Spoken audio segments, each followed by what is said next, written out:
नमस्कार. नमस्कार. काय नाव तुमचं? माझं नाव अमिना अब्दुल रजाक सय्यद आणि ही माझी बहीण. हिचं नाव हसीना मखदूम पठाण. ही माझ्यापेक्षा लहान आहे. ही मुंबईला असते, पण हिचे पोरं लहान होते तेव्हापासून ती काम करते. तर हिचं अलकुटीला घर आहे, पडीक जागा आहे. तर तिने मला प्रतिज्ञापत्र लिहून दिलं का माझा इकडचा व्यवहार तू बघ म्हणून. पण त्यांची पहिले माडी होती, ती माडी पडल्यावर त्या लोकांनी 20x20चा घर बांधला. पडीक जागा तशीच ठेवली. कोणी बांधलं घर? हिच्या सासऱ्यानेच बांधलंय.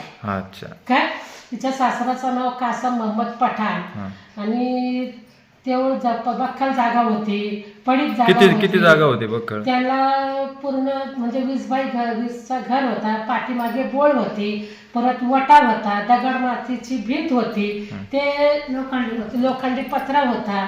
पण पहिले आमच्या बाजूला आमच्या समोर लोक राहतात, ते 5 भावांचं नाव त्या जागेवरती लागले. ते आमचे नातेवाईक पण नाही, रक्ताचे पण नाही, कोणच नाही लागत आमचे. मग कसं नाव कसं लागले असे डायरेक्ट? माहित नाही. पण आम्ही ग्रामपंचायतला लेटर देऊन विचारलं तर ग्रामपंचायतवाले बोलतात काय सिटी सर्वे परमाने ते नाव लागले. मग सिटी सर्वे परमाने 2006 मध्ये त्यांचे नाव लागले. तेव्हा हे 2004 मध्ये हिचा ससरा वारला. वारल्यानंतर तेव्हा परत त्यांचे नाव नव्हते आणि 2006 मध्ये त्या लोकांनी नाव. कसं काय नाव त्यांनी हे केलं? ते आम्हाला म्हणजे जब्बार शेखची बायको ग्रामसेवक म्हणून, ग्राम सदस्य म्हणून होती तेव्हा. त्या टायमाला त्या लोकांनी ग्रामपंचायतमध्ये बोगस ठराव मीटिंग घेतली. काय हे बघा, हे कागद पण आहे इकडे, पूर्ण कागदावरती बोलतोय काय. आणि त्यांचे 5 भाऊचं नाव तिथे लावून घेतले त्या लोकांनी. पण पहिल्याचे आमच्याकडे सगळे पुरावे आहे ना. मी पारनेरपर्यंत तिथे ग्रामपंचायतमध्ये पण किती वारंवार जाऊन आले. हे लोकांनी आमचा सगळं काही दुरुस्त करून द्यावा, नंतर मी 22 तारखेला उपोषणला बसणार. कुठं बसणार आहे उपोषण? अलकुटी ग्रामपंचायतच्या समोर.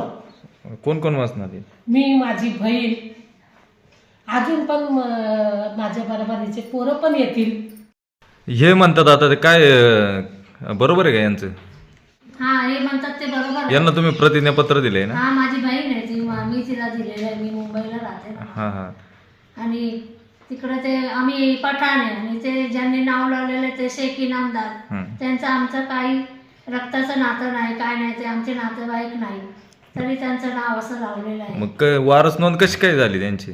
आता ते कसं, आम्ही मुंबईला राहतो, ते त्यांनी कसे लावले ते त्यांनाच माहिती. म्हणून माझ्या सासऱ्याचं नाव आहे, माझ्या सासऱ्याच्या वडिलांचं नाव आहे, आमच्या 7 पिढीचं नाव आहे तिथं. त्यांच्या 1 पिढीचं तरी नाव आहे काय, हे सगळं बोगस केलेलं आहे. मग तुम्ही म्हणजे तिथं राहत नव्हते का? नाही, आम्ही सगळं मुंबईलाच राहत होतो. माझे सासरे. तुमचे मिस्टर काय करतात? माझे मिस्टर इलेक्ट्रिशियन होते. आता काय करतात? आता ते वारले, त्यांना वारून 20 वर्ष झाले. 20 वर्षापूर्वी वारले काय? अच्छा. मग आता काय तुमची मागणी काय आहे आता?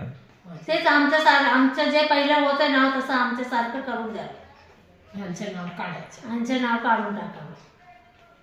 आता उपोषणाला तुम्ही पण बसणार आहे ना? मी पण बसणार. आता जर नाही न्याय मिळाला तर काय करणार पुढे? आम्हाला उपोषण करणार. जिल्हा अधिकारी नगर पासून मी ग्रामपंचायत अलकुटीपर्यंत वारंवार सगळीकडे लेटर पाठवले. हे लोकांनी पण एकमेकांना लेटर पाठवले, पण मला अजूनपर्यंत त्याचा काही निरोप आला नाही आणि न्याय पण भेटला नाही. आणि माझ्याकडे सगळे कागदपत्र आहेत, जुने पण आणि नवीन पण. ते मला पूर्ण करून पाहिजे. आणि जी बोगस मीटिंग झाली त्याच्यात जे होते त्यांना कायदेशीर कारवाई करावी लागेल. मला जर न्याय नाही भेटला तर मी 22 जानेवारीपासून उपोषणाला बसणार ग्रामपंचायत अलकुटीच्या समोर.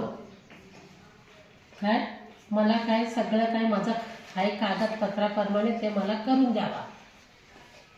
याच्या आधी तुम्ही कुठं तक्रार केली होती का त्यांच्या विरोधात? कुठं गेली? 2025 पासून मी नगरला केली, पारनेरला केली, इथे अलकुटीला केली, पण मला अजून न्याय भेटला नाही. कागदपत्र प्रमाणे केली मी सगळीकडे.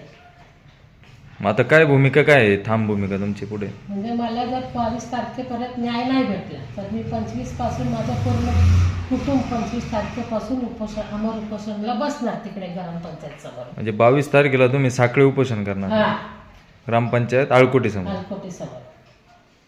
धन्यवाद.